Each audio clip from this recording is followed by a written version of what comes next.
নির্বাচনে এমন কিছু আসন আমাদের থাকবে, 300 আসনের সব আসনে আমরা নির্বাচন করতে পারবো না।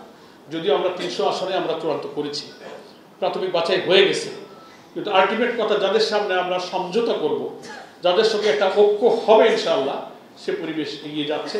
যাদের সঙ্গে যে কয়টা দলের সাথেই হোক, কিছু সিট তোমাদের ছাড়া লাগবে, নাকি বলেন?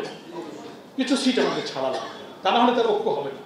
তা আমি যেমন একটা আইডিয়া আমাকে দিয়েছেন সম্ভাবনা দেখে, যে এমনও হতে পারে সমঝোতা করতে করতে শেষ পর্যন্ত প্রায় 100 আসন আমাদের ছেড়ে দিতে হতে পারে। আমাদেরকে বলছেন মাইন্ড সেট রাখবেন, কমপক্ষে 200 আসনে আমরা ইনশাল্লাহ ইলেকশন করব।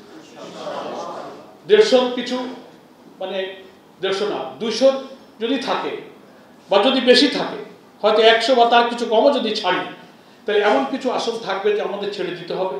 অথবা সেই আসনগুলো নতুন কখনো আমরা ইলেকশন করিনি, যে তার সম্ভাবনা একেবারেই ক্ষীণ, এরকম 2-4টা আসনও কিন্তু থাকতে পারে। সেটা আপনারা বুঝে শুনে যদি মনে করেন যে আমি খুলনাতে থাকি, সাংগঠনিক কাজ করি, এখানে আমি রোপণ, তো আমার যে সিট ওটা হয়তো ছেড়ে দেওয়ার মতো একটা সিট একেবারেই সম্ভাবনা নাই, তাহলে আমি অনুরোধ করব আপনি ভোটার ট্রান্সফার হয়ে ভোটার তালিকার নাম বদল করে আপনি খুলনাতে থাকুন।